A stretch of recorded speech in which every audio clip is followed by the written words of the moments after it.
Messieurs et dames, bien bonjour, bien bonsoir, bienvenue sur le plateau de Qui ça nous l'est, Martinique 2035, Qui ça nous l'est. Alors ce soir, nous avons l'honneur, l'avantage de recevoir Monsieur Jean-Yves Bonner. Bonsoir Monsieur Jean-Yves Bonner. Bonsoir.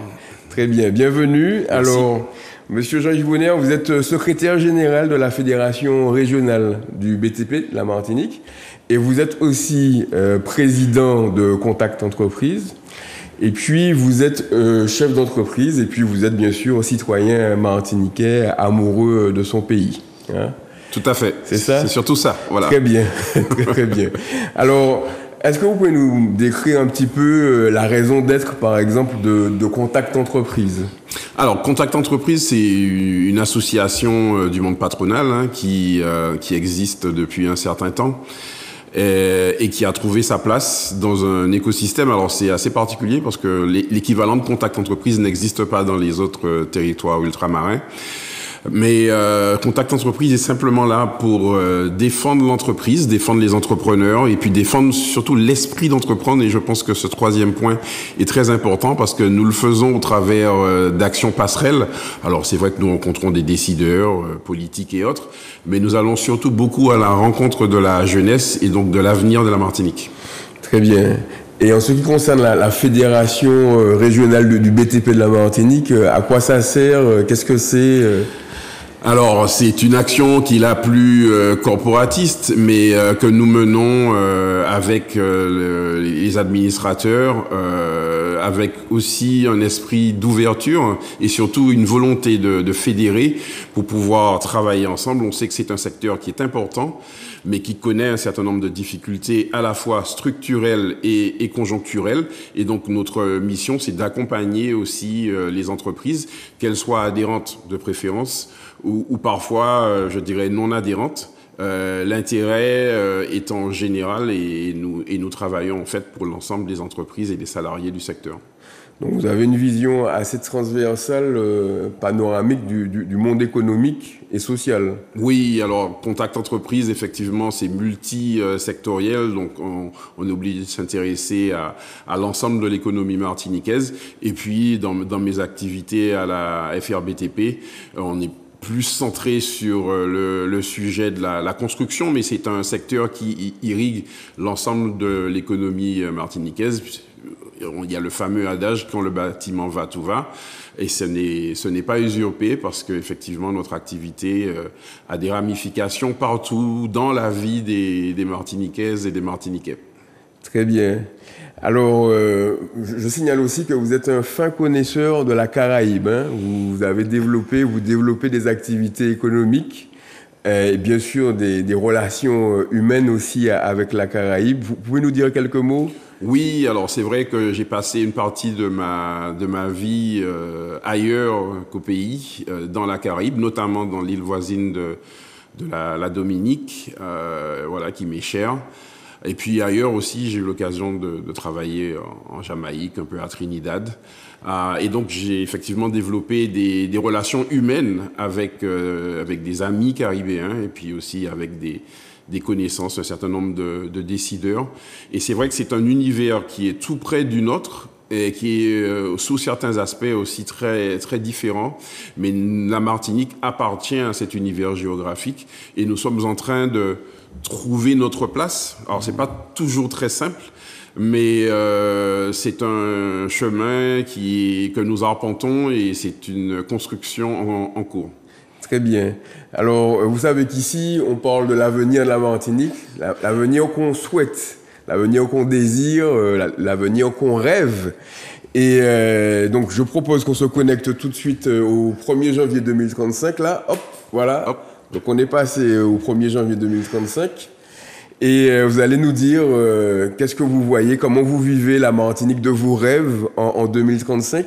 Et d'ailleurs, je propose qu'on parle justement de la relation de la Martinique avec la Caraïbe en 2035. Comment vous voyez ça de façon idéale? Alors, de façon idéale, alors moi je suis un fan de science-fiction, donc j'aime beaucoup me projeter dans l'avenir. Alors, on voit que les films de science-fiction ne reflètent pas. Alors, quand les dates auxquelles ils sont supposés se passer, on voit que la réalité est des fois un petit peu différente. Alors, ça veut dire qu'on peut se tromper. Et il faut accepter de se tromper quand on se projette. Mais ça ne nous empêche pas de rêver et de souhaiter effectivement un certain nombre de choses. Alors, concernant la Martinique et sa place dans le concert caribéen, moi, je pense qu'en 2035, on aura fait quand même beaucoup de progrès. On voit que les dernières années nous ont rapprochés, je dirais, politiquement en termes d'intégration de nos voisins, avec une adhésion qui s'est matérialisée de mémoire en 2016 à l'OICS, et puis donc une adhésion à la CARICOM, toujours en tant que membre associé, qui est imminente. Donc voilà, donc nous rentrons dans le concert, je dirais, politique caribéen. Économiquement, je pense qu'en 2035, nous aurons progressé. Et ce qui me fait dire que nous aurons progressé, c'est le travail que nous menons actuellement sur les normes de construction et les récentes décisions en fait de l'Union européenne qui a formalisé au travers d'une révision de ce qu'on appelle le règlement des produits de construction, donc tous les matériaux et produits de construction, et qui spécifiquement nous autorise à déroger en fait à une règle européenne. Donc on devient moins européen et donc le fameux marquage CE qui est obligatoire, qui était obligatoire jusqu'à présent pour tous les matériaux de construction que nous mettons en œuvre dans nos constructions aux Antilles, cette obligation disparaît. Le cadre, en tout cas juridique, nous permet de la faire disparaître et donc nous autorise à aller commercer avec notre bassin géographique. Alors moi j'aime bien parler de la Grande Caraïbe, donc c'est vrai qu'il y a les petites et les grandes Antilles, et puis on l'oublie souvent, nous sommes dans un bassin caribéen beaucoup plus large avec des pays d'Amérique du Sud et d'Amérique centrale qui pour moi font partie intégrante de la Caraïbe. Donc je pense que l'intégration économique sera en 2035 beaucoup plus effective parce que nous menons ce travail de pionnier, alors qu'il n'est pas simple, mais on essuie les plâtres et on espère que d'autres secteurs pourront en profiter de manière à nous faire des Caribéens à part entière. D'accord, très bien. Et en 2035, comment se porte le BTP? Là, on sait qu'en 2024, c'est un peu difficile. On vous a vu discuter régulièrement avec les donneurs d'ordre. Visiblement, la commande publique ne suit pas comme vous l'auriez souhaité. Donc en 2035, comment ça se passe? Alors en 2035, normalement, ça devrait aller beaucoup mieux. Alors je dis ça parce que je suis chef d'entreprise et que un chef d'entreprise est par essence optimiste. Mais en 2035, si je calcule à peu près bien, nous serons en fin de cycle électoral pour le prochain mandat de la collectivité territoriale de Martinique, qui est un acteur important pour le secteur, puisque c'est un secteur, rappelons-le, qui dépend beaucoup de la commande publique. Et puis on sera aussi, si tout se passe bien, 2026 plus 632, on sera au milieu, je dirais, du prochain cycle des communes, qui sont aussi des partenaires importants pour le secteur. Donc on va imaginer aussi que la France nationale sera sortie de ces difficultés.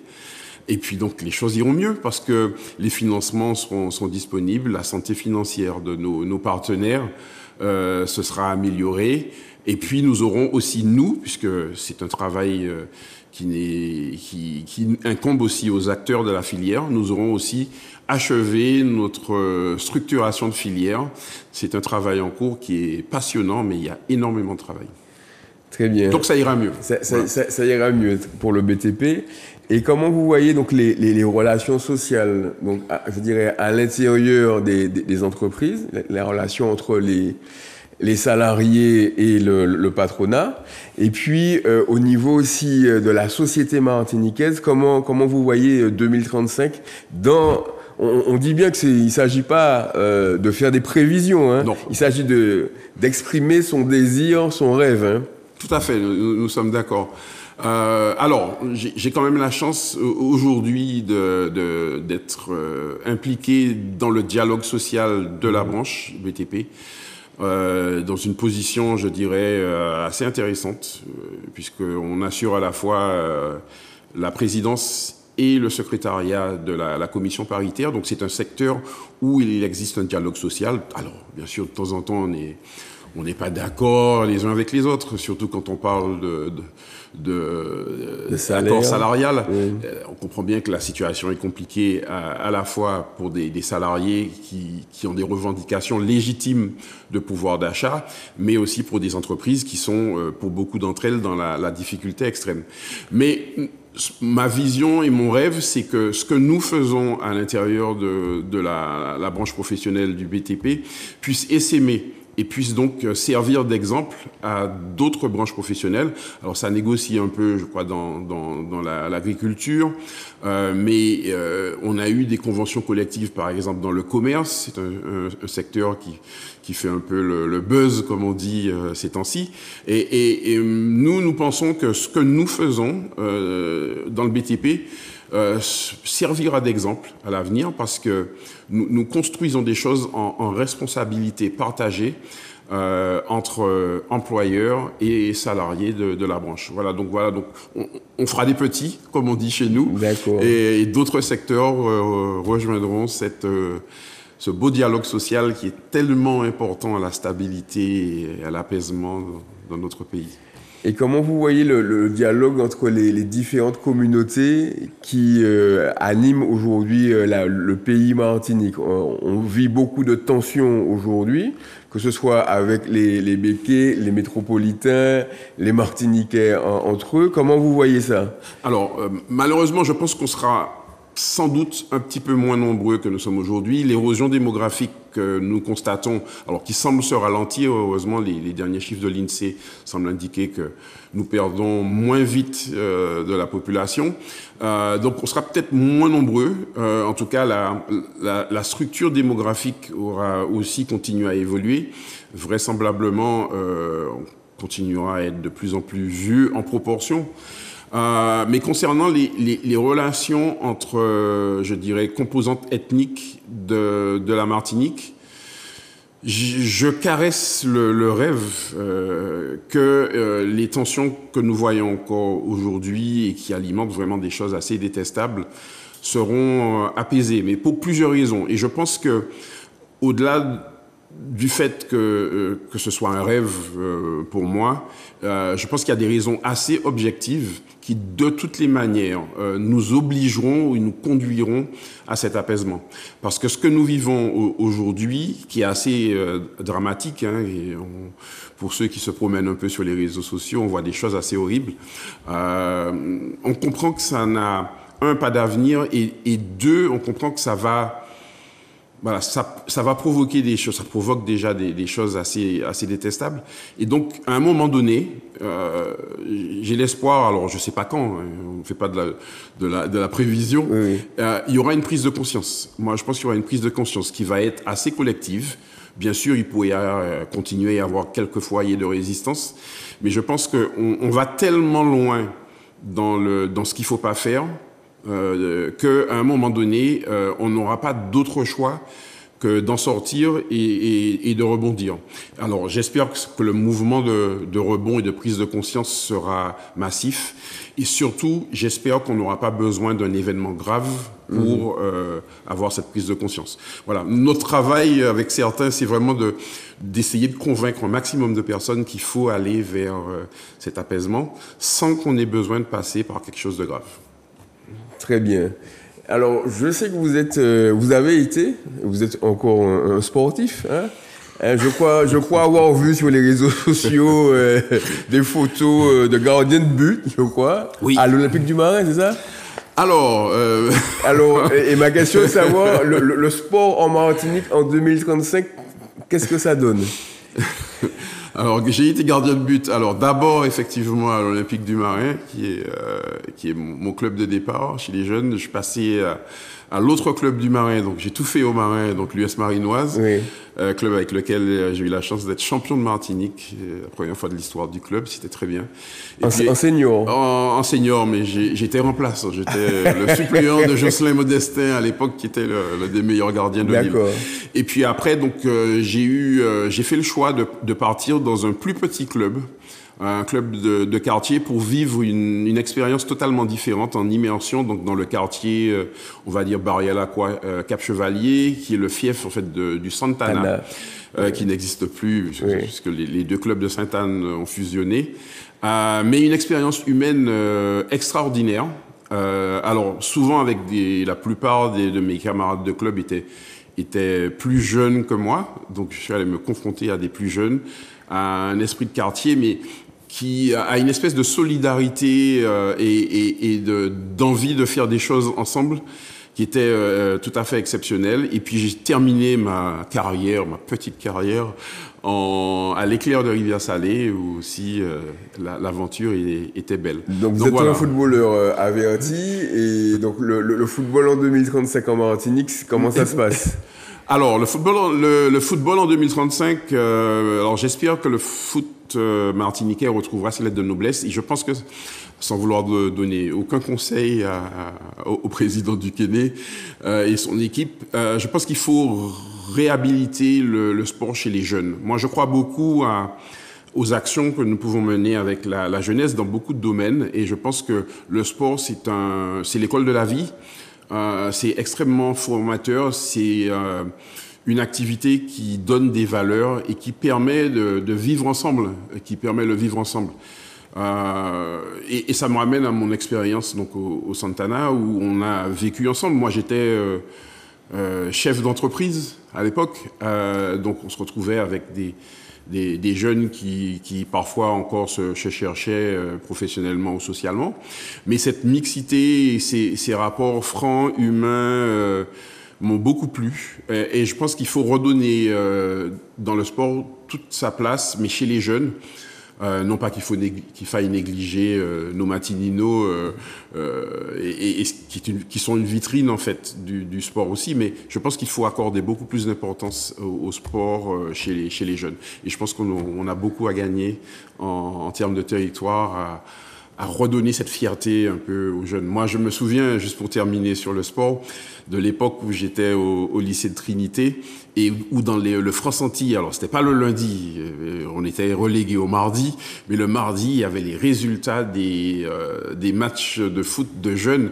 Ma fierté, c'était quand même d'avoir le France-Antilles du mardi pour aller avec les copains de lycée voir les résultats des clubs de jeunes. Mais ça n'existe plus. D'accord, très bien. Mais donc un sport, notamment le football, qui sert la mixité sociale, le brassage intergénérationnel, pour créer plus de cohésion dans la société martiniquaise. Oui, tout à fait. Et je m'aperçois que dans certains clubs, par exemple, on parlait des composantes ethniques. Il y a aujourd'hui un certain nombre de non-natifs de Martinique qui sont venus s'installer, qui sont aujourd'hui complètement martiniquais, donc d'origine hexagonale, et qui sont dans les clubs de foot. Et moi, ça me fait plaisir de les voir se bagarrer, transpirer, gagner, perdre avec des gens du cru. Donc, je trouve ça intéressant. Très bien. Alors, donc le sport vecteur d'intégration sociale en 2035. Et bon, pour terminer, votre domaine, je dirais, d'expertise, de connaissances, l'économie en 2035 en Martinique, ça a quelle figure? Comment ça se passe? Aujourd'hui, on entend beaucoup de plaintes dire oui, l'économie est cadenassée par de gros monopoles. Et on parle même aujourd'hui donc de démocratie économique. J'ai entendu ça. Donc en 2035, comment ça se passe en Martinique? Alors je vais déjà juste m'inscrire en faux. Alors des monopoles, il y en a un ou deux ou trois. Enfin, j'avais cherché, mais ils sont en général dans des secteurs où les prix sont administrés, comme on dit, sont contrôlés. Sinon, il y a effectivement des secteurs où il y a un nombre limité d'acteurs économiques, mais ça tient beaucoup à l'étroitesse du marché, et les situations que nous vivons ici ne sont pas différentes ailleurs. Moi, quand j'ai l'occasion de me promener dans la Caraïbe, on voit que c'est pas différent. Ça fonctionne, je dirais, pareil. Par contre, je pense qu'en 2035, et c'est mon souhait, nous aurons fait, je pense, des choix de développement. Et ces choix de développement, qui sont des choix de décideurs, qui sont des choix politiques, vont guider et vont décider ce que sera notre tissu économique. Dans le secteur que je connais le mieux, qui est le secteur de la construction, vu l'importance en fait de la commande publique, ce sont les décideurs politiques qui permettent à ce secteur de se structurer, donc de décider quel type d'entreprise nous aurons, quelle spécialité.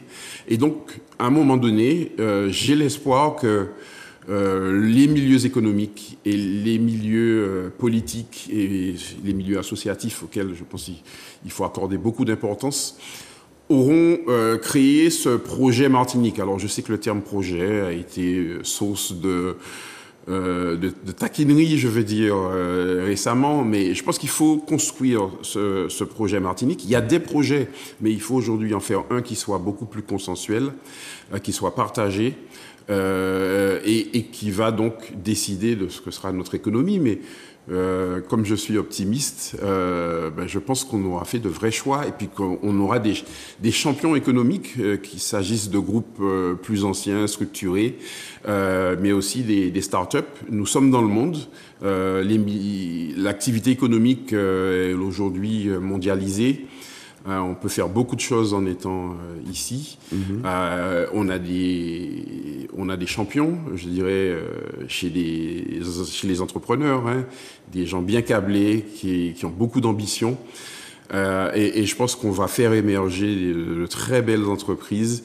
Et puis je pense que les gens seront plus heureux d'aller au travail. Et puis, puisqu'on a parlé un peu de dialogue social, on va aussi espérer que cette valeur ajoutée créée sur le territoire profitera à tous, aux actionnaires comme aux salariés qui auront de meilleurs salaires. Voilà. D'accord, très bien. Merci beaucoup. Alors, on arrive à la dernière session de cette émission-là et on vous a demandé de choisir 3 forces que nous avons, nous, Martiniquais, en nous, et qui nous permettront d'aller vers cette Martinique de vos rêves que vous désirez. Et la première force que vous avez choisie, c'est le leadership. Est-ce que vous pouvez nous en dire plus ? Oui, alors moi, je crois que les masses, les foules, les sociétés humaines ont besoin, je dirais, de leadership. Non pas qu'on a besoin d'un chef, c'est pas dans ce sens, c'est vraiment d'un leadership. Et le leadership, je le vois en termes d'exemplarité, de capacité à dynamiser, à faire les autres, je dirais, travailler ensemble. Dans un certain nombre de projets que nous menons, on a identifié qu'il n'y avait pas de problème d'expertise sur le territoire. Mais il y a sans doute, et c'est sur ça que nous avons beaucoup travaillé, sur l'adaptation des normes par exemple, sur le leadership et sur la capacité à faire les individus travailler les uns avec les autres. Et je pense que le rôle du leader, c'est un peu un rôle de chef d'orchestre. Et donc, faire les autres travailler, ajuster, recommander. Et c'est un rôle qui est passionnant. Et je pense que nous avons de vrais leaders dans ce pays. D'accord. Donc, pas un général autoritaire, mais un chef d'orchestre qui harmonise et qui coordonne les compétences des uns et des autres. Avec humilité et parfois avec beaucoup de discrétion. Et beaucoup d'exemplarité.